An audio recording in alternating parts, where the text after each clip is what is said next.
Honorable Sarah Dhanraj, Leader of the Opposition, I invite you to the floor. Thank you, Madam Speaker. In the words of Anthony Sloan, government should protect people and regulate corporations, not protect corporations and regulate people. With this quote, as the Leader of the Opposition, I stand firmly today to raise my voice on a very persistent issue that has been threatening the safety of our Guyanese citizens for quite some time. Consequently, I rise to challenge the proposition made by the government, which simply and merely seeks to appeal to our people of Guyana to exercise extreme caution when using their roadways, in hopes of solving a problem that requires much more than just a simple request. Madam Speaker, whether a pedestrian, a driver, or a motorcyclist, their lives are all jeopardized when they use the roads. Beloved family and friends are abandoned with grief and trauma, and orphaned children are left hungry, homeless, and lost. According to iNews Guyana in 2020, the Guyana Police Force reported that between January and July of that same year, 80 accidents occurred, resulting in the loss of 84 lives. And Madam Speaker, the year wasn't even over yet. This is intolerable. However, I recognize that by exercising utmost caution and care on the road, damage to property and emotional burden will be reduced and can be reduced. The question, however, should be, what is the assurance of safety? What can the government do to ensure that the citizens sleep better at night? At the absolute least, we can provide sufficient resources to protect our most valuable resources, our Guyanese citizens. Therefore, Madam Speaker, I respectfully request that you allow the opposition to examine the effectiveness and efficiency of the adopted processes. We want to see a reform in ensuring the safety of Guyanese citizens on our roadways. This is 2021. This is the 21st century, where it is meant to be the age of new technology and flying cars, and despite being pleased with the lights that were installed in 2007, 14 years later, we're still unable to even see our roads, even with the few working lights. As a result of this negligence and lack of maintenance, drivers and even pedestrians are left in the dark.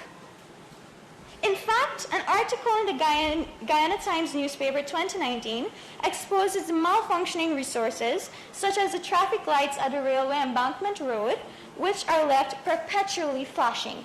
Furthermore, in an effort to curb speeding to prevent accidents, it may just be the source of confusion that causes them. And evidently, it is not just about supplying, it is also about maintaining.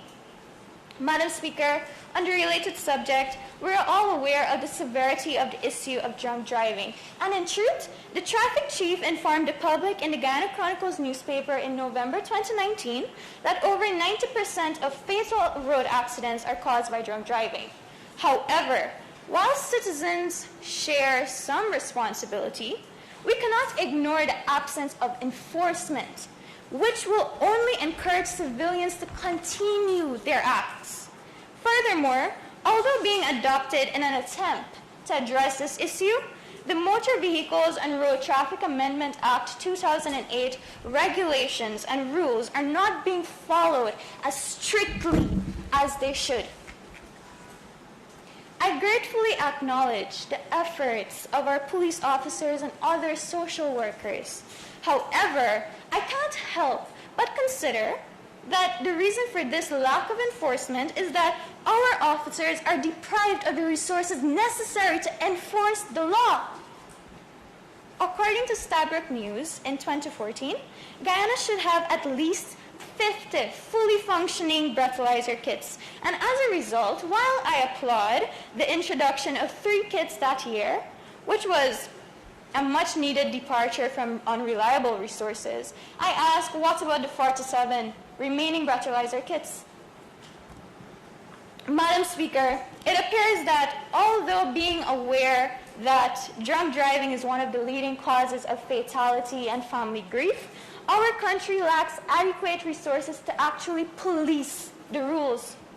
So how can we just urge citizens to take preventative measures to reduce drunk driving when our own law enforcement uses faulty and outdated breathalyzers or even none at all?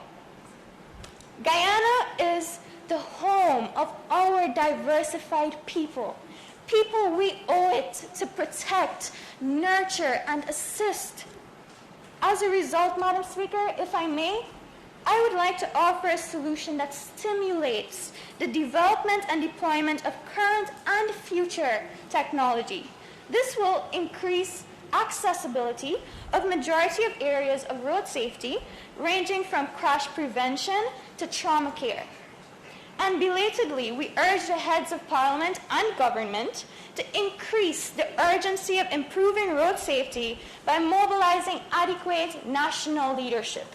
And in order to achieve a 50% reduction in this carnage, consequently, we invite the National Assembly to support the content of this declaration in order to fulfill our vision of a safer Guyana.